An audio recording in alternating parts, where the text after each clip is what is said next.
Hello again, I am Blunty. It is Monday over here on this side of the international dateline again, which means I am exactly 2 attempts to get my miserably imbalanced brain chemistry to sleep through the night once more before I can find out if I can drag my aching bones to the local game shop for the midnight launch of the Nintendo Switch 2. Haul it back to my apartment, flip on the live stream so I can share my day one experience, unbox it live, set it up live and go ham with it live, much like we did when the original Switch launched, which was an amazing stream.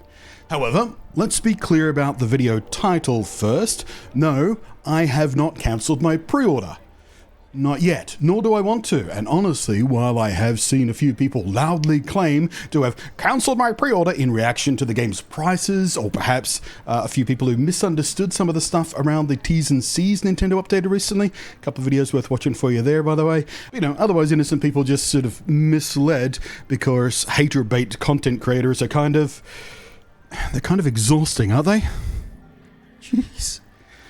I truly wonder how many of those people really ever cancelled their pre-orders, though, or if they even had pre-orders in the first place, because you know how performative people can be online sometimes. But speaking personally, I am pretty excited about the Switch 2. A generational update of a console is always fun, in my opinion, and as you can see, greybeard, I've been through a few of them, although it's not quite as exciting as the Switch 1, right? How are you feeling about it? Because it doesn't feel like such a big swing or a risky move this time. It's just an evolution of the last big risk Nintendo took. Now they know people love it and go, okay, we'll just double down on that instead of taking another huge risk. But people forget how risky the original Switch one was, I feel like. Man, long time is here on the channel. Do you remember how skeptical I was about the OG Switch? Man, was I wrong. And I'm so happy to be wrong as well, because I loved my time with the Switch one. Anyway. Launch day, midnight launch, Switch 2, rush home, live stream, then start on the list of video ideas I've got sitting in a text file on my desktop, including, of course, once and for all putting to bed the speculation and testing and comparisons I've already done with things like Cyberpunk in particular. It's been a lot of fun to try and dismantle that along the way to launch, and a bunch of what I hope is pretty interesting stuff. I think my particular skill set is especially suited for, at least... I'm not going to throw shade out of the creators, well, not specifically, but I'm sure I won't have to prod you people much if I ask you about some silly takes you've been seeing pre-release wise from people who are really drawing very long bows on some assumptions about the Switch 2 and how stuff actually works. It's a landscape out there. But you have to admit it has been a fun ride. And personally, it's been a pain in the bum to carve out the budget for it all. I've been eating rice and canned tuna for meals once or twice a day for more than 2 months now, and no, I'm not exaggerating, that's literally basically all I've been eating. Dull food, but it keeps me alive and it's tasty enough. And obviously you're not quite starving to death, am I? And I've even managed to nail down a sponsored video for a pile of Switch 2 accessories that's sitting in a box right there that is going to help offset a significant part of that pre-order price. Hooray! But here's the kick in the dingle of it all. Sod's Law kicked in, unexpected expenses arrived, and that's a misery all on its own. I really don't want to get into it. But it also means now my pockets are empty again, 2 days out from launch, and while I did ask for payment in advance from the folks who sponsored the video, so I could scramble to cover the cost of actually getting the Switch, so I could then do the accessory videos and stuff, that they haven't come through on that, unfortunately. So here's the new, frankly quite desperate plan, but also a little bit of fun, I think. I'm going to kind of try and crowdfund this at this point. In the down below and in the pinned comment, there's a paypal.me link, and the deal is going to be this.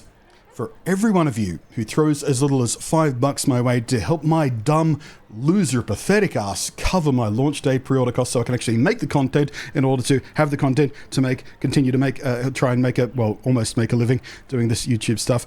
To immortalize that kindness, I'm going to carve your name or chosen handle or nickname if you supply one, and the text with the dono, into a Switch 2 docking station cover I'll be 3D printing up for it, such as this incomplete test print I just made as proof of concept and to try and figure out what text was most readable. Obviously skinny text, right? And to make sure I know how to do it properly. Then, in every video on or about or featuring the Nintendo Switch 2 throughout all the incoming coverage, there'll be a nice little hero shot of that Switch 2 in its now customized dock with all your names on it as a salute and a thank you to help actually make that happen. I needed to learn how to add text to prints anyway as I continued testing the Prusa 3D printer I was sent in to check out, so kind of a win-win on this. My hope is to actually gather enough of you to actually cover the full cost of the pre-order. If that fails, I'll still go ahead with the names of everyone who tried to help, but I guess I'll have to cancel the pre-order and roll the dice on whether I can actually get the damn thing at all, and when, and where, and when the next batch is coming in, and the cost breakdown goes like this. So I got the bundle, best value way to get the launch pack in-game Mario Kart, and clearly its big changes need coverage, and it's going to be a lot of fun to stream with you guys. I also got the camera pre-ordered and the Pro controller. Each one of those, I have videos planned for them, multiple videos actually, both just regular full-on reviews in their own right, but also a bunch of extra stuff I don't want to spoil just yet, but the camera stuff I'm planning in particular should be pretty damn fun. Hopefully it's fun.